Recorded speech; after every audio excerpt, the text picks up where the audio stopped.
Hey everyone, कैसे हो आप सभी। Welcome back to career in action. लगन आपकी एडवाइस हमारी। This is Shilpa Saroj and daily current affairs में आप सभी का फिर से बहुत बहुत स्वागत है।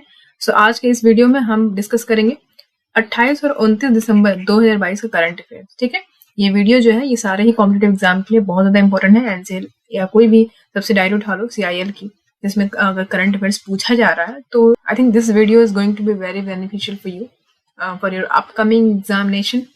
ओके, सो इस वीडियो को आप ध्यान से देखा करिए। डेली जो है करंट अफेयर्स आप जो है तैयार करते रहो। ऐसा नहीं होगा कि लास्ट मोमेंट पे आपको 6 मंथ का जो है करंट अफेयर्स निकाल के आप बैठोगे तो कुछ याद रहेगा, कुछ स्किप कर जाएगा। तो इससे बेटर है कि आप डेली डेली करंट अफेयर्स देखो, उसका कुछ जो नोट्स है वो आप बना सकते हो। ठीक है, तो लास्ट में जो है जो नोट्स आपके होंगे बस उसी को रिविजन कर लो तो काम बन जाएगा, है ना। लास्ट का 6 मंथ हम लेके बैठेंगे, मतलब सीरियसली 30 नंबर्स के लिए आप कैसे करोगे इतना। तो इतना टाइम नहीं देना है, थोड़ा स्मार्ट स्ट्रेटजी अपनाओ। तो इस तरीके से करो, डेली डेली करंट अफेयर्स पढ़ो, इसका नोट्स आप तैयार कर लो तो दैट्स इनफ। ओके, चलो लास्ट सेशन में आपको क्वेश्चन ऑफ द डे दिया गया था। वो क्वेश्चन क्या था? Recently union minister for youth affairs and sports Anurag Singh Thakur has inaugurated the national level kabaddi championship in which state. देखो, नेशनल लेवल का कबड्डी चैंपियनशिप जो है अभी इनॉग्रेट किया गया है union minister of youth affairs. ठीक है, कौन है वो? अनुराग सिंह ठाकुर जी है।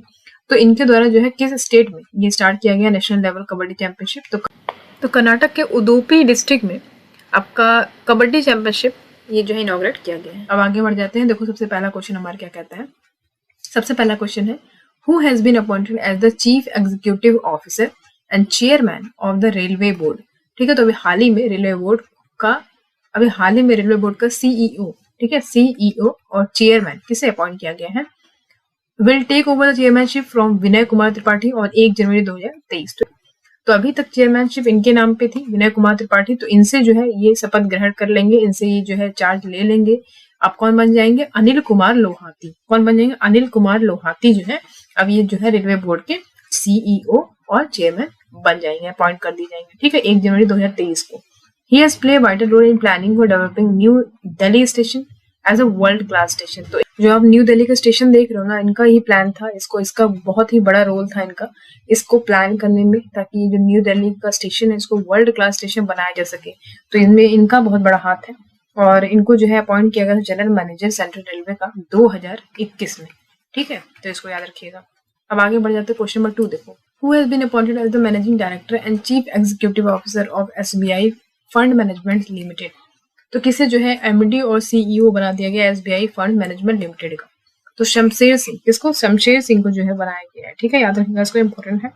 ठीक है, तो यहाँ पे अगर हम देखें शमशेर सिंह की, तो डिप्टी मैनेजिंग डायरेक्टर थे पहले स्टेट बैंक ऑफ इंडिया के, तो इनको अभी चार्ज मिल गया है। ठीक है, एमडी बन गए, ये बहुत इंपॉर्टेंट चीज है। अब थोड़ा हम एसबीआई के बारे में देख लेते हैं। एसबीआई के चेयरपर्सन कौन है? दिनेश कुमार खारा।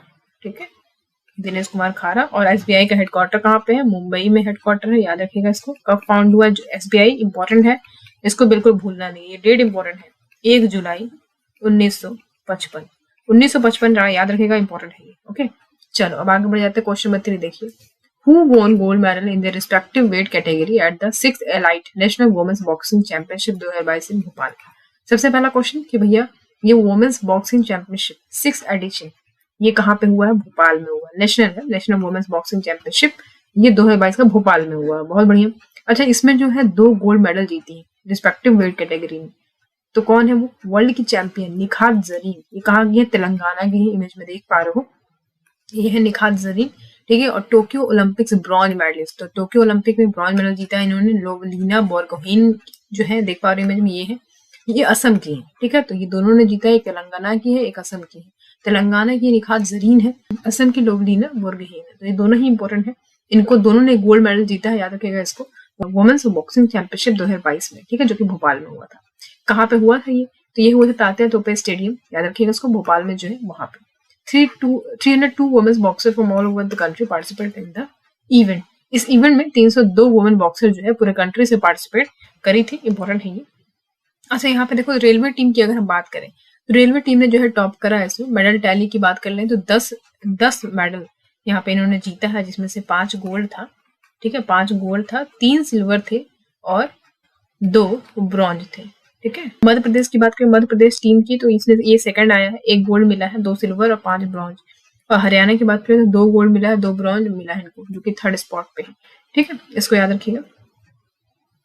अब आगे बढ़ जाता है क्वेश्चन नंबर 4 देखो, who has been selected for the first KR Gauri Amma national award 2022। तो KR गौरी अमा अवार्ड नेशनल अवार्ड 2022 से किसे नवाजा गया है? Cuban social worker and human right activist doctor Aleida Guevara. तो यहाँ पे देख पा रहे हो क्यूबा की है, ये सोशल वर्कर है, ह्यूमन राइट एक्टिविस्ट है, इनका पूरा नाम क्या है? Doctor Aleida Guevara. ठीक है, डॉक्टर अलीदा गुइवारा इनका पूरा नाम देख पा रहे हो इमेज में। तो ये जो है एक्टिव मेंबर है क्यूबन मेडिकल मिशन की। ये किस पे काम करते हैं? To improve the health profile of children in Latin America. तो लैटिन अमेरिका में जो भी चिल्ड्रंस हैं उनका जो हेल्थ प्रोफाइल है उस पे काम करते हैं, उसको मेंटेन करते हैं, उसको इम्प्रूव करते हैं। इनका बेसिकली ये काम है। The award will be presented by Kerala CM Pinarayi Vijayan at Olympia hall at Chandrasekharan Nair stadium. ठीक है, तो चंद्रशेखरन नायर स्टेडियम में जो है ओलंपिया हॉल में CM पिनराई विजयन जो कि केरला के CM है, इन्होंने ये अवार्ड जो है इनको प्रेजेंट करा है। ठीक है, तो इसको याद रखिएगा, इंपॉर्टेंट है। अब आगे बढ़ जाते हैं क्वेश्चन नंबर 5 देखो, researchers of which IIT have developed an artificial heart which will prove to be helpful for people suffering from cardiac problem. तो यहाँ क्वेश्चन में कहा जा रहा है कि कौन से रिसर्चर्स जो IIT से बिलोंग करते हैं उन्होंने डेवलप करा एक आर्टिफिशियल इंटेलिजेंस। ठीक है, और ये माना जाता है जिनको भी कार्डियक प्रॉब्लम है उनसे जो सफर कर रहे हैं उनके लिए बहुत ज्यादा हेल्पफुल रहेगा। तो IIT कानपुर के रिसर्चर है, याद रखिएगा इसको, IIT कानपुर के रिसर्चर है, IIT कानपुर के रिसर्चर्स हैं ये, जिन्होंने डेवलप करा एक artificial heart that will be helpful for people suffering from cardiac problems. ठीक है, तो IIT कानपुर की बात करें तो यहाँ के डायरेक्टर कौन है? तो अभय करंदीकार। ठीक है, अभय करंदीकार ने अनाउंस करा है कि एनिमल्स ट्रायल्स जो है नेक्स्ट ईयर शुरू हो जाएगा। ठीक है, तो इनका ये कहना है कि जो ट्रांसप्लांटेशन है वो बहुत सिंपल हो जाएगा। हाँ, अब ट्रांसप्लांटेशन बहुत सिंपल हो जाएगा तो क्रिटिकल पेशेंट में क्या होगा? आर्टिफिशियल हार्ट्स को जो है प्लेस किया जा सकता है। ठीक है, तो जैसे कि ये जो स्टडी है जो हो रही है ये सक्सेसफुल जब हो जाएगा तो ट्रांसप्लांटेशन जो है ह्यूमंस पे भी किया जाएगा नेक्स्ट 2 सालों में। ठीक है, तो इंडिया जो है देखो अभी तक अगर हम इंडिया की बात करें तो इंडिया ने जो है 80% डिवाइसेस को इम्पोर्ट करा है। ठीक है, और इम्प्लांट किया है, अब्रोड से इम्प्लांट किया है, और 20% डिवाइस ऐसे हैं जिनको इम्प्लांट कराइए, मतलब इंडिया में खुद इसको मैन्युफैक्चर किया गया है। ठीक है, तो इसको याद रखिएगा। अब आगे बढ़ जाता है क्वेश्चन नंबर 6 देखो, which prison has been awarded the Eat Right Campus tag by the Food Safety and Standard Authority of India recently। तो अभी फसाई के द्वारा किस प्रिजन को, मतलब किस जेल को ये अवार्ड किया गया? ईट राइट कैंपस टैग मिला है इसको फसाई के द्वारा, यानी कि food safety and standard authority of India के द्वारा। तो वो कौन सा प्रिजन है, कौन सा जेल है? तो बुलंदशहर जेल है, उत्तर प्रदेश का बुलंदशहर जेल है, याद रखिएगा इसको, इंपॉर्टेंट है। तो जो बेसिकली ये जो अवार्ड है इसमें प्रोवाइड किया गया है कि जो खाना बुलंदशहर प्रिजन में जो खाना प्रोवाइड किया जाता है प्रिजनर्स को, उसको इन्होंने 5 स्टार रेटिंग दिया है। याद रखिएगा कितना? 5 स्टार रेटिंग दिया है। ठीक है, 5 स्टार रेटिंग दिया है और ये टैग दिया है ईट राइट कैंपस, ये टैग इनको मिला है। तो बुलंदशहर जेल जो है वो सेकंड प्रिजन है फारुखाबाद जेल के बाद जिसको ये टैग मिला है उत्तर प्रदेश में। तो याद रखिएगा इसको, इंपॉर्टेंट है। ठीक है, तो फसाई की बात करें तो फसाई जो टीम है ये इंस्पेक्ट करती है किचन्स का जो फूड क्वालिटी होता है, स्टोरेज कैसा है उनका, हाइजीनिक कैसा है ना, ये सब मेजर्स को ध्यान में रखते हुए जो है ये अवार्ड इनको दिया गया है, इंपॉर्टेंट है, याद रखिएगा। अगर हम फसाई की बात करें, ठीक है, फसाई की बात करें तो ये कब सेटअप किया गया? फसाई यानी food safety and standard authority of India 5 सितंबर 2008। ठीक है, 2008 में स्थापित किया गया, इसको याद रखिएगा। और अगर हम बात करें कि इसका हेडक्वार्टर कहाँ पे है तो न्यू दिल्ली में इसका हेडक्वार्टर है। चेयरपर्सन कौन है? तो रीता त्योशिया। ठीक है, रीता त्योशिया जो है इनकी चेयरपर्सन है, याद रखिएगा इसको। अब आगे बढ़ाते क्वेश्चन नंबर 7 देखो, home ministry approve the name change of which 2 place in Uttar Pradesh. देखो भी हाल ही में होम मिनिस्टर ने ये अप्रूव करा है कि भैया हाँ ठीक है 2 प्लेस है उत्तर प्रदेश के, उसका नाम जो है चेंज किया जा सकता है। ठीक है, तो योगी सरकार जो है उत्तर प्रदेश की दो प्लेस जो ऐसा है उसका नाम चेंज किया जाएगा। तो म्युनिसिपल काउंसिल मुंद्रा बाजार गोरखपुर डिस्ट्रिक्ट में है। ठीक है, इसका नाम चेंज करके मुंद्रा बाजार का नाम चेंज करके चौरी चौरा हो जाएगा। और तेलिया अफगान जो विलेज है, जो गांव है देवरिया डिस्ट्रिक्ट में, उसका नाम हो जाएगा तेलिया शुक्ला। ठीक है, बेसिकली ये अफगान जो आप देख पा रहे हो उसका नाम चेंज करेंगे ये लोग। और मुंद्रा बाजार जो है ये वही सब अंग्रेज के समय का रखा हुआ है, मुगल शासन चल रहा है उसी समय का नाम ये रखा हुआ है, यही सबको नाम जो है योगी सरकार चेंज करेंगे। ओके, मुझे नहीं पता कि क्या करेंगे, नाम चेंज करना जरूरी है, नाम चेंज करना तो बहुत जरूरी लग रहा है। तो यहाँ पे जो है नाम जो 2 प्लेस का चेंज किया जाएगा वो जान लो, एक गोरखपुर डिस्ट्रिक्ट में मुंद्रा बाजार का नाम चेंज करके चौरी चौरा हो जाएगा, और एक देवरिया डिस्ट्रिक्ट का तेलिया अफगान विलेज है उसका नाम हो गया तेलिया शुक्ला। ठीक है, चलो अब आगे बढ़ते हैं क्वेश्चन नंबर 8 देखो, which state was the first state to achieve 100% literacy status in India, is also perhaps the only state in India that has a library in every village. Question में कह रहा है कि कौन सा स्टेट पहला state बन गया जो 100% लिटरेसी स्टेटस मिला है उसको। इंडिया का ये एक लौता ऐसा स्टेट है जहाँ पे हर गांव में एक लाइब्रेरी है। डू यू बिलीव दिस कि हर गांव में एक लाइब्रेरी है ना। यहाँ पे रख भी दे तो बुक को चोरी करके लेके चले जाएंगे, ऐसा है यहाँ पे। हाँ तो मतलब कोई भरोसा नहीं है, जब चप्पल चोरी हो जाता है तो बुक को चुराने में कौन सी बात है, सब चोरी हो जाता है तो बुक को चोरी हो जाएगा, है ना। तो यहाँ पे जो है बुक हर गांव में एक लाइब्रेरी है। केरला, ठीक है, केरला में ऐसा है। तो केरला जो 100% लिटरेसी स्टेटस यहाँ पे मिला है, इसको अचीव कर लिया है। तो Puthuvayil Narayana Panicker of Kerala is known as father of library movement in India. तो father of library movement India पूछे तो पुथुवाइल नारायणा पनिकर जो है इनको आप लगा दोगे, ठीक है, यही राइट आंसर हो जाएगा। आगे बढ़ते क्वेश्चन नंबर 9 देखो। Government of India has appointed which senior IAS officer as the chairman of National Highway Authority of India. तो National Highway Authority of India के जो नए चेयरमैन बना दिए गए, नए चेयरमैन बनाए गए वो कौन है, किसने अपॉइंट किया गया, कौन से सीनियर आईएएस ऑफिसर है वो।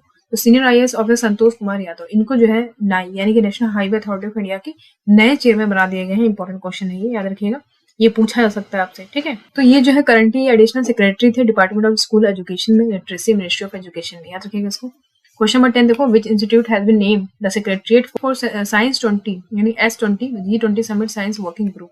तो क्वेश्चन में कहा जा रहा है कि S20 दैट इज साइंस 20 के लिए किस इंस्टीट्यूट को नाम किया गया as a secretariat. G20 summit science working group है ये। तो याद रखिएगा Indian institute of science Bengaluru को जो है नामित किया गया एज ए सेक्रेटेरिएट। S20 2023 का थीम है disruptive science for innovation and sustainable development. तो ये थीम आपसे पूछा जा सकता है, याद रखिएगा, इंपॉर्टेंट है। क्वेश्चन नंबर 11 देखते हैं। Who has been appointed as the next engineer in chief of Indian Army. तो next engineer in chief of Indian Army किसे अपॉइंट किया गया है, तो लेफ्टिनेंट जनरल अरविंद वालिया। देख पा रहे हो इमेज में, लेफ्टिनेंट जनरल है ये अरविंद वालिया, इनको बनाया गया है next engineer in chief of Indian army. Okay, याद रखिएगा इसको, इंपॉर्टेंट है। Question number 12. Recently, a powerful bomb cyclone has hit which country by affecting at least 200 million people? At least 64 have died. जैसे कि आप देख पा रहे हो न्यूज में, आप देख रहे होंगे कि बॉम्ब साइक्लोन एक पावरफुल बॉम्ब साइक्लोन है, एक तरीके से हरिकेन टाइप का होता है। ये जो है हिट करा है, किस कंट्री को हिट करा, 200 मिलियन पीपल्स को अफेक्ट करा, जिसमें 64 लोगों की डेथ हो गई है। तो ये कहाँ पे हुआ, ये यूएस में हुआ, यूनाइटेड स्टेट में, ठीक है। Temperature are predicted to plunge -57 degree Celsius. सोच पा रहे हो आप, मतलब ये यहाँ पे नाइग्रा फॉल आप देख पा रहे हो, वो सब जो है बर्फ से पूरा बर्फ पर जम गया है, तो बहुत बुरा हाल है वहाँ पे, ठीक है। तो ये देख पा रहे हो 57 डिग्री सेल्सियस, -57 डिग्री सेल्सियस जो है टेम्परेचर है वो -57 डिग्री सेल्सियस हो गया है, देख पा रहे हो यहाँ पे। In certain location due to the largest windstorm to hit the country in decades। तो ऐसा दशक में जो है पहली बार ऐसा हो रहा है। तो यहाँ पे देख पा रहे हो कि आखिर होता क्या है बॉम्ब साइक्लोन, तो हम समझते हैं इसको। देख पा रहे हो यहाँ पे कैसे गाड़ी वाड़ी पूरा जम गया है ना। यहाँ पे एक यंग गर्ल थी, उसकी भी डेथ हो गई यहाँ पे गाड़ी में फंसे मतलब पूरा उसी में फंसे रह गई वो 8-9 घंटा। तो ये बहुत ही बुरा हाल हुआ यहाँ पे। Bomb cyclone which is also called bombogenesis is rapidly intensifying area of low pressure और basically a winter hurricane. Basically एक विंटर हरिकेन होता है, देख पा रहे हो आप। यहाँ पे गल्फ ऑफ मैक्सिको है, देख पा रहे हो आप, है ना। और यहाँ पे इस साइड से आ रहा है प्रेशर, इस साइड से प्रेशर आ रहा है और इधर से आ रहा है। तो यहाँ पे देख पा रहे हो कोल्ड आर्कटिक एयर है, ये कोल्ड एयर मास है, मॉइस्ट वार्म एयर है, यहाँ पे moist low pressure tropic air है, यहाँ पे सेंट्रल प्रेशर एरिया है। सब तरीके से जब आता है तो ये जो छोटा सा दिख रहा है आपको, ये है ना, ये क्या बनाता है कि विंटर हरिकेन बना लेता है बेसिकली। यहाँ पे लो प्रेशर की मदद से ये बनाता है एक विंटर हरिकेन। तो over the temperature contrast a powerful intensifying jet stream disturbance trigger to air to rise kicking off the process. तो बेसिकली पूरी तरीके से बर्फ का बमबारी हो जाता है, ऐसा बहुत ही बुरा हाल है वहां पे। तो याद रखिएगा उसको। तो कहाँ पे हुआ, यूएस में हुआ, ठीक है। चलो अब आगे बढ़ जाते हैं। यहाँ पे देखो प्रसाद प्रोजेक्ट। तो यहाँ पे देख पा रहे हो President of India Droupadi Murmu inaugurated the PRASAD project at the tourism facilitation centre in the pilgrim town of Srisailam in Andhra Pradesh. तो आंध्र प्रदेश का जो ये टाउन है श्रीशैलम, पिलग्रिम टाउन है ये श्रीशैलम आंध्र प्रदेश में। तो यहीं पे जो है जो हमारी प्रेसिडेंट है द्रौपदी मुर्मू जी, इन्होंने इनॉग्रेट कराया प्रसाद प्रोजेक्ट, ठीक है, टूरिज्म फैसिलिटेशन सेंटर पे। तो ये याद रखिए। प्रसाद स्कीम की बात कर लें तो ये जो स्कीम है ये लॉन्च किया गया था गवर्नमेंट ऑफ इंडिया के द्वारा 2014-15 में अंडर मिनिस्ट्री ऑफ टूरिज्म के अंदर। तो PRASAD scheme stands for pilgrimage rejuvenation and spiritual augmentation drive in its entirety. तो यहाँ पर देख पा रहे हो कि ये जो स्कीम है ये जिसका नाम चेंज कर दिया गया था, प्रसाद से चेंज कर दिया गया था नेशनल मिशन और pilgrimage rejuvenation and spiritual heritage augmentation drive, यानी प्रसाद कर दिया था। प्रसाद से प्रसाद कर दिया था, ठीक है, प्रसाद कर दिया था, तो इसको याद रखिएगा। अच्छा, ये हिंदू टेम्पल जो है, इनको बेसिकली हम श्री सैलन टेम्पल की अगर हम बात करते हैं तो हिंदू टेम्पल है, डेडिकेट किया गया शिवा और गॉडेस पार्वती को, तो इनको बेसिकली इनकी पूजा यहाँ पे की जाती है, ठीक है। तो ये याद रखिएगा, जो 12 ज्योतिर्लिंग है लॉर्ड शिवा के, जिसमें से 18 महाशक्ति पीठा है गॉडेस पार्वती, तो इनको रिफर किया गया है यहाँ पे, ठीक है, याद रखिएगा इसको। तो यहाँ पे जो पार्वती है उनको एज अ मलिका यहाँ पे वर्शिप किया जाता है, और जो शिवा है उनको वर्शिप किया जाता है एज अ अर्जुना, ठीक है, रिप्रेजेंटेड बाय द लिंगम, इसको याद रखिएगा। अब आगे बढ़ जाते हैं, क्वेश्चन नंबर 13 देखो, which state assembly passes a resolution to legally pursue inclusion of 865 Marathi speaking Karnataka village into Maharashtra? तो अभी किस स्टेट असेंबली ने एक रेजोल्यूशन पास करा है और कह रहे हैं कि लीगली जो है परस्यू किया जाए कि 865 मराठी स्पीकिंग कर्नाटक विलेज जो है इनको महाराष्ट्र में इंक्लूड किया जाए, है ना। तो महाराष्ट्र असेंबली ने ऐसा पास करा एक रेजोल्यूशन, ठीक है। तो क्वेश्चन नंबर 14 पे, the government of India designated which ministry as a nodal ministry to oversee the online gaming industry in India? Ministry of electronics information technology MeitY जो है ये नोडल एजेंसी है। तो government of India ने जो है ये designation दिया है एज अ नोडल मिनिस्ट्री, जो क्या देखेगा, वो ऑनलाइन गेमिंग इंडस्ट्री जो भारत में होगा वो सब उसको देख रेख करेगा, ठीक है। तो ministry of electronics information technology, the ministry will soon release rules for online gaming intermediaries and start public consultation on this rules. तो जल्द ही जो है रूल्स इसके लिए बना देगा मिनिस्ट्री, है ना। ऑनलाइन गेमिंग जो इंटरमीडिएटरीज रहेंगे और पब्लिक कंसल्टेशन इस रूल्स पे स्टार्ट हो जाएगा, तो इसको याद रखिएगा। अब आगे बढ़ जाते हैं, तो यही था आज का करंट अफेयर। जाते जाते क्वेश्चन ऑफ द डे देते जाओ। वो क्वेश्चन क्या है, इन which state Khelo India youth game 2022 will be held? तो खेलो इंडिया यूथ गेम 2022 जो है वो कहाँ पे होगा? हरियाणा, उड़ीसा, मध्य प्रदेश या फिर कर्नाटक? इसका आंसर आपको कमेंट बॉक्स में कमेंट करके देना है। चलो आज के लिए यहीं पे, तो आज क्लास यहीं पे खत्म होता है, मिलेंगे आपसे अगली क्लास में, तब तक के लिए अपना ध्यान रखिए। Thank you so much for watching, see you at the next class.